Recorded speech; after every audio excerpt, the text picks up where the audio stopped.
College and, well, life in general is all about experiences, and the Toledo Rockets had quite an experience in South Bend as Mike Robinson, the radio sideline reporter on the UT Rocket Radio Network, joins us. And Mike, Rob, an incredible atmosphere in South Bend for both yourself and the entire Rocket organization. Yeah, absolutely. I mean, for all the Rocket fans, the 5,000 faithful that took the trip down I-80 to go see this football team play was an amazing trip. It was beautiful to see all the Rocket fans, pack that place. At one point, you can just hear the Rocket fans alone chanting and really echoing through the stadium. So it was a great experience on and off the field, I'd say, for everyone. Rockets almost won that game, and we're not talking about some sort of mystical almost. They were in it. They were leading that game with just 90 seconds, 95 seconds remaining.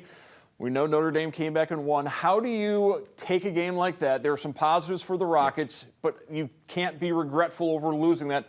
How do you take that and continue to move forward after a game like that?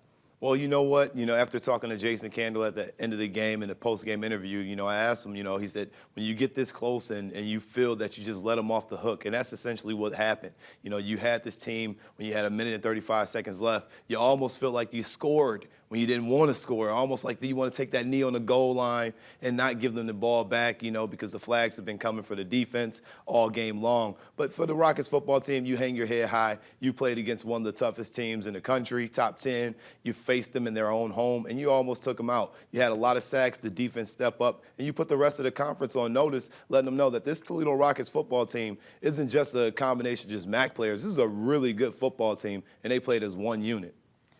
You brought it up. There's a lot of people on social media claiming that Daquan Finn should have taken a knee right before the goal line. You kick a field goal, you win, you bleed the clock. But that's not how football is played, I don't think. I don't think you agree that he should have taken a knee, that if you have an open end zone, you score the touchdown, you take the points. Well, it's two sides of the coins, and I'll play both of them right now. You go ahead and score, and then the defenses don't have a pass interference call. Some of the things don't go right, and the tight end don't make that catch, and you win the game, you get off. If you take the knee, Clucky has been automatic, but now you run the risk of, something going wrong there. And with Finn, you can't blame him for getting the points. Points are points. You can't predict how that's going to happen. And again, I stick with the part of going and get the touchdown. Get the points on the board, because you never know what's going to happen next. And if you give up, if you don't get the points, you might not ever get them. So it's just it was just a bad break for the Toledo defense. We're 2 weeks into the season. MAC conference play has not begun yet. Is there a better defense in the Mid-American Conference than the Toledo Rockets?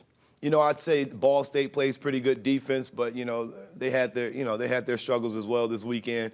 But Toledo have definitely the best defense. When you look at this defensive line, and you can just go down with depth and depth and depth. One of your starting defensive tackles had to sit the first half, and you had the rest of the unit stepping up. Guys like Terrence Taylor making 2 sacks and 5 tackles, and just as a backup, when you can energize your unit and have Jones out there playing, understanding this Notre Dame football team. This defense is solid. Tyson Anderson is not even out there on the field. So when he gets back, this team just elevates and get better. I really like what I saw at the Rockets defense, and I think that this is the best they've been in the Jason Candle era.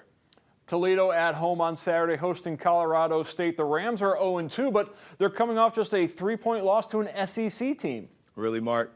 We gonna call the bottom feeders out of the SEC. Vanderbilt's in the SEC. They are an SEC team. Well, you know what? The MAC is going, Toledo's going to the Big 12 as well with Cincinnati now, because we got to get out of here. Because if they're the SEC, no, I'm just kidding. But you know what? For them to beat that, come on. I mean, that's kind of like, you look at Colorado State, and you can't go over here and overstate that this is still a Division I football team with Division I athletes. They're going to come in here. They saw the tape about Notre Dame, and they understand that they can make some things happen if the quarterback gets outside the pocket and can get loose.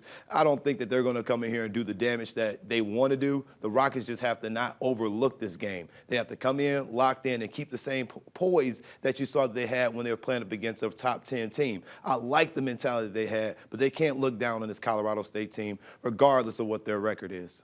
All right, Mike Robinson, the sideline reporter for the Rocket Radio Network. Thank you. Thank you.